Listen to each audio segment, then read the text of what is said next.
Hello and welcome. I'm Natalie Lawrence, and in this video I'm going to show you how to create an image placeholder in Microsoft Word. Now, if like me you create templates in Adobe InDesign or Microsoft PowerPoint, you know how easy it is to create a frame on a page or a placeholder on a slide and show users where an image should go and what size it should be. This reduces the work when they want to insert or replace an image and helps achieve a consistent look in documents and presentations based on those templates. Creating something similar in Word isn't as obvious. Now, you can put in a dummy or a sample image, but these might cause problems depending on how they've been formatted when users later on want to replace them with their own photos. So we're going to look at creating an alternative image placeholder in Word that works in a similar way to those in InDesign and PowerPoint. Alright, so let's get started. And the first thing you need to do is to make sure that your developer ribbon is visible. If it isn't, just go to any ribbon and go to an empty part of it, right-click and then select Customize the ribbon. Now you see two parts here and there's the main tabs here on the right. Look downwards and you'll see the Developer section. If the box next door to it is empty, click it to tick it and then click on OK. Alright, so now we're going to get started, and this is a two-step process, and the first part is you're going to create a table. Go to the Insert ribbon, click on the Table button and create a 1x1 table. Next, you're going to go to the Table Tools ribbon and click on Layout, click on Properties, and then click on the Options button, which is just above the Cancel one. So click on that, and here you'll see Default Cell Margins. We're going to make all of these 0.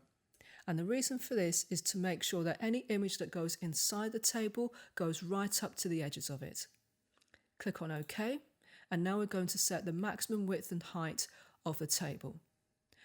In the same dialog box, go to Preferred Width, click on the box to turn it on, and set your maximum width.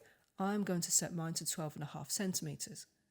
Click on the Row tab, turn on Specify Height, and type in your measurements for the height. I'm going to set mine to 7.5.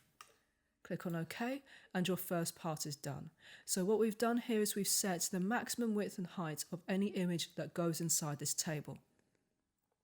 Now there's a second part, so click on the Developer ribbon, and in the Controls section, select Picture Content Control.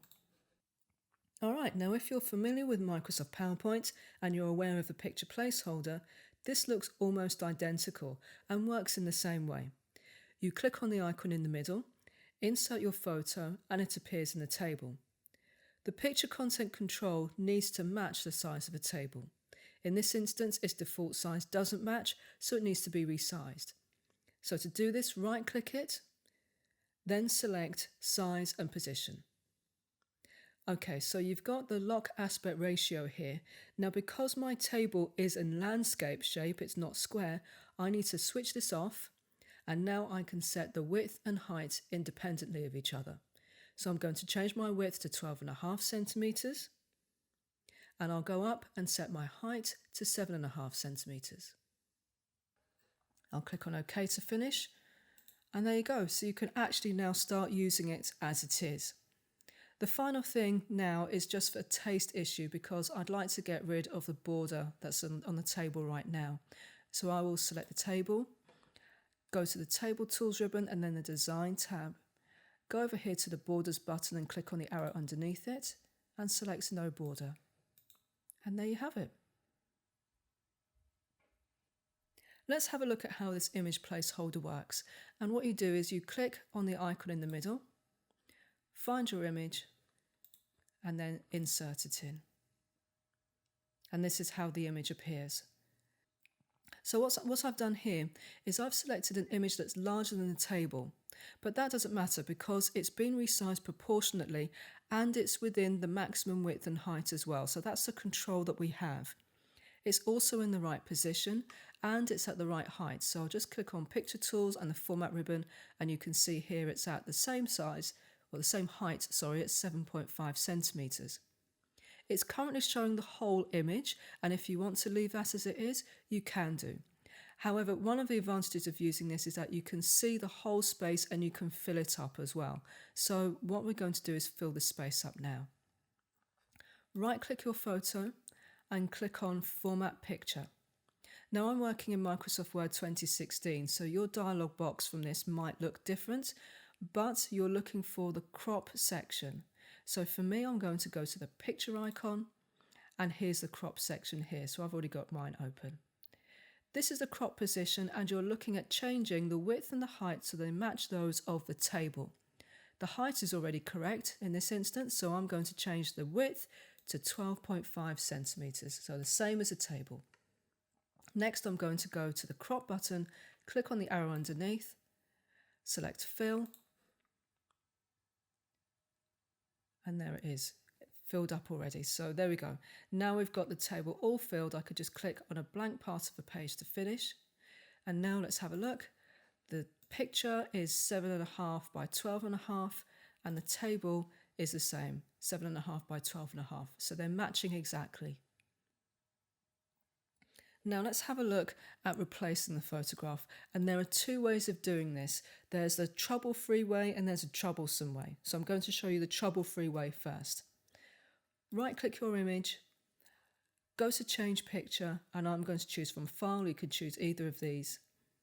Find your new image and click on insert. And as you can see, this has worked in exactly the same as before when the picture content control was empty. It's come in at the right height again, so same as before. It's showing the whole image, it's in the right position. It isn't filling up the whole space, but again, if I wanted to change that, or if you wanted to change that, you can right click it and do the same process as before with the cropping button. This is what happens when we choose the other way. So with the image selected, click on the delete or backspace key, and then click on an empty part of the page. You can see what's happened, and this is a problem. The picture content control has gone back to its original size. And the point of this is that both the table and that control are the same size, which reduces the amount of formatting that you have to do when you replace a photo. As it is, I'll click in the middle here, find my new image, put it in, and here's my problem. It's not the same size at all, it's a lot smaller. So now what's going to happen is this will be resized manually. If I want it to fill the space, I'm going to have to recrop it as well. So it's more work than is actually necessary. So if you want to replace a photo that's already within the space, my recommendation is to right click it, go to change picture and use this method, because that's going to cause fewer problems and it's going to create less work for you later on. All right, let's look at the final section of this, which is doing some extra formatting to the position of the table. Now, the default setting for a table's position is usually in line with text.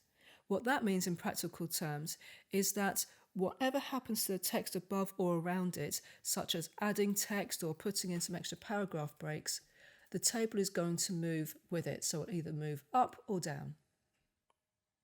You can actually lock it into position if you don't want it to move, and you can actually change its position as well using measurements. So I'll show you how to do that. First of all, you need to have your table selected, and in the Table Tools ribbon, go to the Layout tab and then click on Properties. Let's go back to the Table tab and click on Around underneath the Text Wrapping heading. All right, so you can see here the positioning button has been turned on, so click on that, and here you've got a new dialog box. At the top, you can set the table's horizontal and vertical position. Now you can do this either by typing in measurements, or you can set it relative to certain parts of a document like the margin, page, column, or paragraph.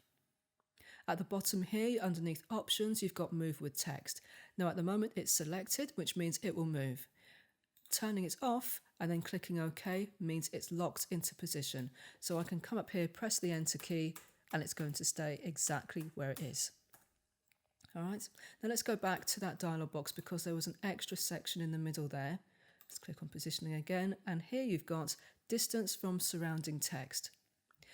Here you can see this basically controls the distance between the table and the text. So I can change this, so I'm going to change my right one to 2 centimeters.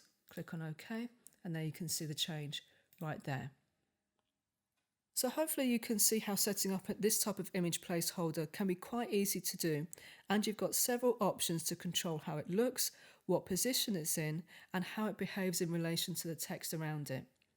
Using it might require learning how to crop an image, but in terms of users being able to insert and change pictures, it might make things easier for them. And particularly if you want to achieve some consistency and help images stay in the right place and be within certain size guidelines, this option might be good for you. Alright, so thank you very much for watching this tutorial. I hope you've enjoyed it. Do click on the like button if you have, and also subscribe, because there'll be more videos coming out in the future. If you want to find out more about how I work with clients on their Word or PowerPoint projects and on their training guides and videos, you can go to www.natalielawrence.com. In the meantime, thanks again, and I hope to see you back here soon.